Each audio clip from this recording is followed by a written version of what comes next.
عقیدہ حیات النبی صلی اللہ علیہ وسلم پہ دلائل شروع کرتے ہیں تو عموماً ہمارے یہاں ترتیب کیا ہوتی ہے کہ وہ کہتے ہیں جی پہلے قرآن پیش کریں پھر حدیث پیش کریں۔ عموماً گجرانوالہ میں ایک جگہ ہے نوشہرہ ورقہ، نوشہرہ ورقہ میں گیا بیان کے لیے، اور جہاں بیان سے قبل میں آرام کر رہا تھا اس مدرسے میں 10-15 مماتی اکٹھے آ گئے، 2-3 مناظرے بھی ساتھ لیے ہوئے اور 10-15 بندے اکٹھے آ گئے۔ میں اکیلا اس میں آرام کر رہا تھا۔ اب وہ اتنی کوئی بڑی جگہ بھی نہیں ہے، تو مدرسہ شہر کے اندر تھا نہ، جہاں پہ بیان تھا مسجد شہر کے اندر، اور جس جگہ آرام تھا شہر سے قدرے باہر تھا، وہاں پہ آ گئے۔ ہمارے ساتھی تھوڑا سا گھبرائے، میں نے کہا گھبرانے کی ضرورت نہیں ہے، جب آئے ہیں تو بات اب شروع کریں، اب آگے ہے نا، جب آگے بات شروع ہونے لگی تو میں نے ان سے کہا کہ آپ کس مسئلے پر بات کرنا چاہتے ہیں؟ کہتے ہیں حیات النبی صلی اللہ علیہ وسلم پہ۔ میں نے کہا آپ ہیں کون؟ اپنا تعارف کرا سکتے ہیں، آپ کون ہیں؟ مجھ سے پوچھیں کہ میں کون ہوں، میں اپنا تعارف کرا دوں گا۔ میں آپ سے پوچھوں گا آپ کون ہیں تو آپ تعارف کرا دیں۔ کہتے ہیں کیا مطلب؟ میں نے کہا مطلب یہ ہے آپ خود کو دیوبندی سمجھتے ہیں یا خود کو دیوبندی نہیں سمجھتے؟ انہوں نے کہا جی ہم خود کو دیوبندی سمجھتے ہیں۔ میں نے کہا میں بھی خود کو دیوبندی کہتا ہوں، آپ بھی خود کو دیوبندی کہتے ہیں، لیکن یہاں معاملہ بالکل الگ ہے۔ جب مسئلہ حیات النبی پہ ہمارا مناظرہ ہو تو آپ کہتے ہیں کہ آج مناظرہ تھا دیوبندیوں اور بریلویوں کے درمیان۔ یہ حیاتی دیوبندی نہیں بلکہ بریلوی ہے، یہ بناسپتی دیوبندی ہے، یہ بریلوی ہے، دیوبندی نہیں ہے۔ اور جب کوئی ہم سے پوچھے مناظرہ کن کے ساتھ تھا تو ہم کہتے ہیں آج مناظرہ تھا دیوبندی اور نیم غیر مقلدوں کے درمیان۔ ہم آپ کو دیوبندی نہیں مانتے، آپ مجھے دیوبندی نہیں مانتے، لیکن میں کہتا ہوں میں دیوبندی ہوں، آپ کہتے ہیں ہم دیوبندی ہیں۔ میں نے کہا اچھا جب آج مناظرہ ہوگا تو آج دلائل میں پیش کیا کریں گے؟ اس نے کہا جی پہلے قرآن پیش کریں گے پھر حدیث پیش کریں گے۔ میں نے کہا نہ قرآن پیش کریں گے نہ حدیث پیش کریں گے۔ اس نے کہا جی وجہ؟ میں نے کہا مجھے یہ بتائیں کہ 2 باتوں پہ ہم دونوں کا اتفاق ہے، اختلاف تیسری بات پر ہے۔ اتفاق اس بات پر ہے میں کہتا ہوں کہ میں دیوبندی ہوں، مجھے اپنے دعوی دیوبندیت کا دعویٰ ہے، آپ کہتے ہیں آپ دیوبندی ہیں، آپ کو اپنی دعوی دیوبندیت کا دعویٰ ہے۔ اس میں دونوں متفق ہیں کہ ہر ایک نے خود کو دیوبندی کہنا ہے۔ نمبر 2، جب میں خود کو دیوبندی کہتا ہوں تو میں دیوبند میں پیدا نہیں ہوا، پھر بھی کہتا ہوں دیوبندی۔ میں نے دیوبند میں پڑھا نہیں ہے، میں پھر بھی کہتا ہوں دیوبندی۔ مجھے بتائیں یہ جو آپ میرے پاس آئے ہیں آپ میں سے کوئی بندہ دیوبند میں پیدا ہوا ہے؟ کہنے لگے نہیں۔ تو میں نے کہا آپ نے دیوبند میں پڑھا ہے؟ مجھے کہتے ہیں نہیں۔ تو میں نے کہا آپ خود کو دیوبندی کیوں کہتے ہیں؟ میں تو دیوبندی اس لیے خود کو کہتا ہوں کہ میں علماء دیوبند کے عقائد اور مسائل کو قرآن حدیث کے مطابق مانتا ہوں، اس لیے دیوبندی کہتا ہوں۔ آپ خود کو دیوبندی کیوں کہتے ہیں؟ کہتے ہیں جی ہم بھی علماء دیوبند کو قرآن حدیث کے مطابق مانتے ہیں۔ میں نے کہا اب 2 باتوں میں اتفاق ہو گیا۔ نمبر 1، ہر ایک نے ہم میں سے دیوبندی ہونے کا دعویٰ کرنا ہے۔ نمبر 2، ہم میں سے ہر ایک علماء دیوبند کے عقائد اور مسائل کو قرآن حدیث کے مطابق مانتا ہے۔ میں نے کہا اب اختلاف پھر کیا ہے؟ پھر ہمارا آپ کا جھگڑا کیا ہے؟ میں بھی کہتا ہوں دیوبندی، آپ بھی کہتے ہیں دیوبندی، آپ بھی کہتے ہیں علماء دیوبند کے عقائد قرآن حدیث کے مطابق، میں بھی کہتا ہوں قرآن حدیث کے مطابق، تو جھگڑا کیا ہے؟ میں نے کہا ہمارا جھگڑا یہ ہے کہ آپ کہتے ہیں عقیدہ ممات علماء دیوبند کا عقیدہ ہے، میں کہتا ہوں عقیدہ حیات علماء دیوبند کا عقیدہ ہے۔ جھگڑا تو یہ ہے، میں کہتا ہوں عقیدہ حیات النبی علماء دیوبند کا عقیدہ ہے، اور آپ کہتے ہیں نہیں عقیدہ ممات علماء دیوبند کا عقیدہ ہے۔ اب ہم دونوں میں سے ہر ایک نے ثابت کرنا ہے کہ علماء دیوبند کا عقیدہ کیا ہے۔ یہ ثابت نہیں کرنا قرآن کے مطابق ہے یا نہیں، علماء دیوبند کا جو بھی عقیدہ ہوگا وہ قرآن کے مطابق آپ بھی مانتے ہیں میں بھی مانتا ہوں، حدیث کے مطابق آپ بھی مانتے ہیں میں بھی مانتا ہوں۔ اب ہم اس پہ بات شروع کرتے ہیں کہ علماء دیوبند حیات النبی کے قائل تھے یا قائل نہیں تھے۔ اگر آپ کتب علماء دیوبند سے ثابت کر دیں ہمارے اکابر علماء دیوبند حیات النبی کے قائل نہیں تھے تو میں مان لوں گا، اور اگر میں ثابت کر دوں قائل تھے تو پھر آپ مان لیں۔ نہ قرآن حدیث میں آپ سے مانگوں گا نہ آپ مجھ سے مانگیں گے، اس کو فریقین پہلے سے مان چکے ہیں کہ علماء دیوبند کا جو بھی عقیدہ ہے قرآن حدیث کے مطابق ہے، لہٰذا مماتیوں سے بات کرنی پڑے تو ان سے یہ بات کرو بھی ہم علماء دیوبند کی کتابوں ثابت کریں گے عقیدہ حیات النبی ٹھیک ہے یا عقیدہ حیات النبی ٹھیک نہیں، وہ کہے گا قرآن پیش کرو۔ آپ نے کہا بھی قرآن تو تب پیش کریں نا جب تو علماء دیوبند کے عقیدے کو قرآن کے خلاف مانے۔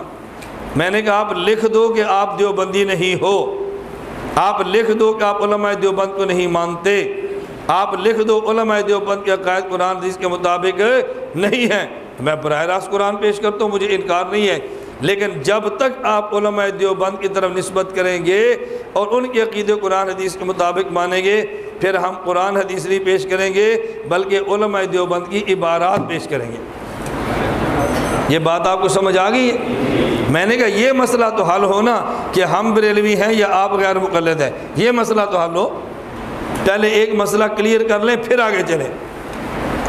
اور جی جب آپ کی غیر مقلدوں سے بات ہو تو آپ قرآن حدیث پیش نہیں کرتے؟ میں نے کہا کرتے، پھر ہمیں کیوں پیش نہیں کرتے؟ میں نے کہا ان کو اس لیے پیش کرتے ہیں وہ ہمارے علماء دیوبند کے عقیدے کو قرآن کے مطابق نہیں مانتے، وہ کہتے ہیں ہم علماء دیوبند کو نہیں مانتے، ہم سے براہ راست قرآن پہ بات کرو۔ تو بھی کہتے علماء دیوبند کو نہیں مانتے، ہم براہ راست قرآن پہ بات کر لیتے ہیں، ہمیں انکار تو نہیں ہے، لیکن ایک بات واضح تو کرو نا آپ۔ اس لیے میں اپنے طلباء سے گزارش کرتا ہوں اگر آپ کا مناظرہ اہل بدعت بریلویوں سے ہو جائے تو اس میں دعوے میں قرآن حدیث نہ لکھا کرے، دعوے میں فقہ حنفی کو لکھا کرے، دعوے میں فقہ حنفی کو لکھے۔ بریلویوں سے مناظرہ ہو جائے بھائی دعا بعد الجنازہ یہ دفن کے بعد ہے یہ دفن سے پہلے ہے، بریلویوں سے گفتگو ہو جائے، بریلویوں سے اذان سے پہلے اور بعد میں الصلاۃ والسلام علیک یا رسول اللہ کی شرعی حیثیت کیا ہے، بریلویوں سے بات ہو جائے کہ جب اللہ کے نبی کا نام آئے تو انگوٹھے چومنے کی شرعی حیثیت کیا ہے، بریلویوں سے بات ہو جائے کہ جب مردے کو دفن کر دیں تو دفن کے بعد اذان کی شرعی حیثیت کیا ہے۔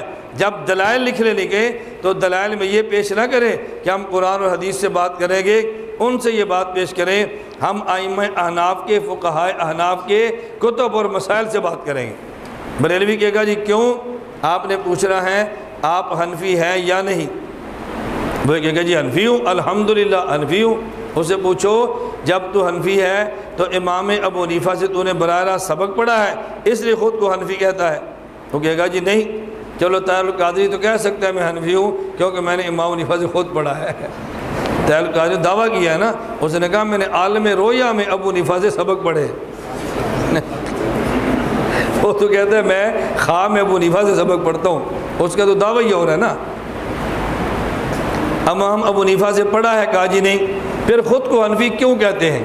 وہ ایک ہی جواب دیں گے ہم امام ابو حنیفہ رحمۃ اللہ علیہ اور فقہائے احناف کے مسائل کو قرآن حدیث کے مطابق مانتے ہیں۔ تو میں نے کہا آپ بھی کہتے ہیں حنفی، ہم بھی کہتے ہیں خود کو حنفی، آپ بھی کہتے ہیں مسائل احناف قرآن و سنت کے مطابق اور ہم بھی کہتے ہیں قرآن و سنت کے مطابق۔ جھگڑا یہ ہے کہ حنفی اصلی کون ہے، آپ کہتے ہیں ہم اصلی ہیں، میں کہتا ہوں میں اصلی ہوں، لہذا جن مسائل میں ہمارا نزاع اور اختلاف ہے ان مسائل پہ قرآن حدیث پیش نہ کرے، ان مسائل پہ فقہ حنفی کو پیش کرے۔ اگر فقہ احناف سے آپ ثابت کر دے تو آپ اصلی حنفی ہوگے اور ہم ثابت کر دیں تو ہم اصلی حنفی ہوگے۔ اور جب مماتیت سے بات ہو تو علماء دیوبند کی عبارات پہ بات کریں اور ان سے بات ہو تو فقہائے احناف کی عبارات پہ پیش کریں۔ کیوں؟ اس لیے دلیل میں اس شخصیت کو پیش کیا جاتا ہے کہ جس کے پر دونوں کا اتفاق ہو، جس پر دونوں کا، اور جب غیر مقلدین سے اختلاف ہو وہ فقہائے احناف کو بھی نہیں مانتا، وہ علماء دیوبند کو بھی نہیں مانتا، ان کا ہمارا اتفاق قرآن حدیث پر ہے، ان سے گفتگو ہوگی تو ہم بھی قرآن پیش کریں گے، وہ بھی قرآن پیش کریں گے، ہم بھی حدیث پیش کریں گے اور وہ بھی حدیث پیش کریں گے۔ بس وہاں اس بات کا خیال رکھ لو کہ جب غیر مقلد کسی امتی کی عبارت پیش کرے اسے وہی روک دو، بھائی امتی کی عبارت پیش نہیں کرنی، تو انہیں صرف اللہ کے رسول کو پیش کرنا ہے، تو انہیں صرف قرآن حدیث کو پیش کرنا ہے۔ عجیب بات یہ ہے کہ غیر مقلدین کا دعویٰ یہ ہے میں قرآن حدیث کے علاوہ بات ہی نہیں کرتا، اور جب گفتگو چل پڑے تو سہارے امتیوں کے لیتا ہے۔ بریلویوں کا دعویٰ کہ ہم پکے حنفی ہیں، اور جب مسائل پہ بات شروع کر دے تو پھر احناف کی عبارات پیش کرنے کی بجائے براہ راست احادیث پیش کرنا شروع کر دیتا ہے۔ اور مماتیت کا دعویٰ کہ ہم پکے دیوبندی ہیں، اصلی دیوبندی ہے، ایک نمبر دیوبندی ہے، اور جب مسئلہ حیات پر بات کریں گے تو پھر علماء دیوبند کی عبارت نہ پیش کرے گا نہ قبول کرے گا۔ ان سے غلطی نہیں ہو سکتی، یہ کوئی امتی ہے، مجھ سے قرآن حدیث سے بات کرو۔ ہم نے کہا جب ان سے غلطی ہو سکتی ہے تو نسبت ان کی طرف نہ کرو، نسبت ان کی طرف کرو، پھر جن سے غلطی نہیں ہو سکتی۔ پھر تم خود کو محمدی کہا کرو، پھر خود کو دیوبندی کیوں کہتے ہو؟ میری بات آپ کو سمجھ آ گئی ہے؟ اس لیے جب مماتیت سے گفتگو ہو تو پیش کرو علماء دیوبند کو، اور جب بریلویت سے گفتگو ہو تو پھر پیش کرو ائمہ احناف کو، اور جب غیر مقلدین سے گفتگو ہو تو پھر پیش کرو قرآن و حدیث پیش بھی کرو اور ان سے لو بھی۔